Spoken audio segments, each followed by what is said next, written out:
د حج متعلق یو بل اهمه مسله، یو سړی مالدار دی، الله پاک ولا پیسې ورکړي دي او دی حج لنشي تللی معذور دی، په خپلو لاسونو معذور دی،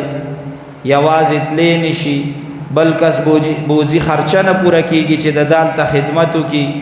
یا دی بوډا دی، دی په کټ باندې پروت دی او دغه وخت کې د سره دومره مال دی چې دی دا ګڼي چې زه حج کولی شم، نو که دی په خپله نشي تللی نو دی د خپل ځان په ځای بل څوک حج لولیږي، دی ته حج بدل وی. دام جایز دی، خو چې کله هغه حج للیږي نو د دوو خبرو به خیال ساتي، یو به هغه له ښه ټیک ټاک برابر پیسې ورکړي، د تلو راتلو څومره خرچه چې د هغه کېږي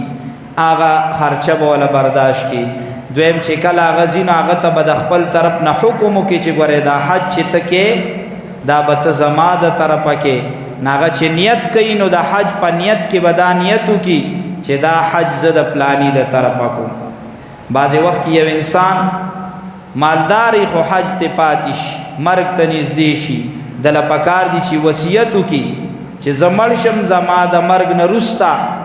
یو بل نیک انسان هغه له پیسې ورکړي چې هغه زما د طرفه حج وکړي چې زما غاړه خلاصه شي. امید دی الله پاک به د دې سړي غاړه خلاصه کړي. یو سړی وفات شو او هغه مالدار خو حج یې نو کړی،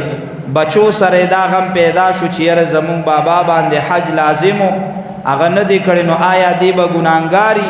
نو که وصیت یې کړي د ده د مال نه دی یو سړی ولیږي، خو که وصیت یې نه کړي د بچو په ذمه باندې لازم نه دی. البته بچی د پلار سره محبت کوي، نو خو خبره دا ده چې د هغه د غاړه خلاصولو دپاره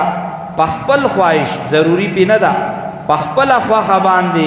یو کس د هغه د طرف نه حج له ولیږي نو دام حج بدل دی، د هغه وفات شوي سړي به پې غاړه خلاصه شي.